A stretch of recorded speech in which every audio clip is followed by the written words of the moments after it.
இன்றே டவுன்லோட் செய்து உங்கள் ஃபேவரட் ஷோக்களை என்ஜாய் பண்ணுங்க. ஏன் டாக்டர் இப்பவே ஸ்கேன் எடுக்கணுமா என்ன? ஒரு கன்ஃபர்மேஷனுக்காக தான். வந்துருவாங்க, வெயிட் பண்ணுங்க.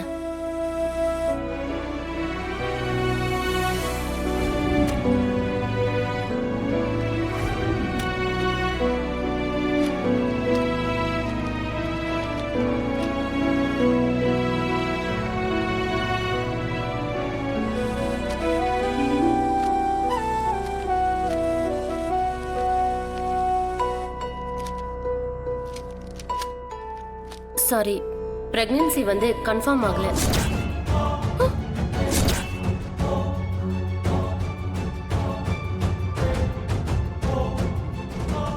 இல்ல டாக்டர், எங்க வீட்ல ஒரு அம்மா வந்து பார்த்துட்டு கண்டிப்பா தானா மாசமா இருக்கான்னு தான் சொன்னாங்க.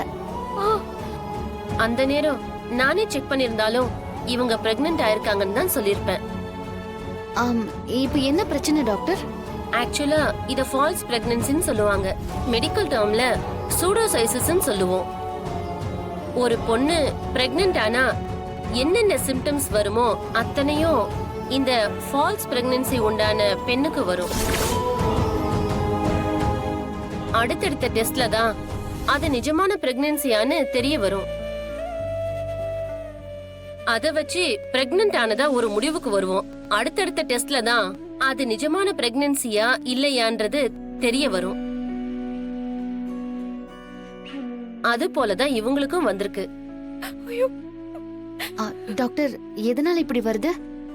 ஓவரான மன அழுத்தம், கர்ப்பம் ஆகணுங்கிற எக்ஸைட்மெண்ட், அப்புறம் ஹார்மோன் சேஞ்சஸ், இந்த மாதிரி சில காரணங்களை சொல்லலாம். இப்போ இல்லனாலும் அடுத்து குழந்தை உண்டாகும்ல?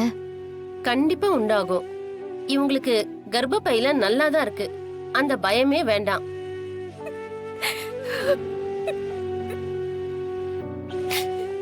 இது மனசுக்கு கொஞ்சம் கஷ்டமான விஷயம்தான்.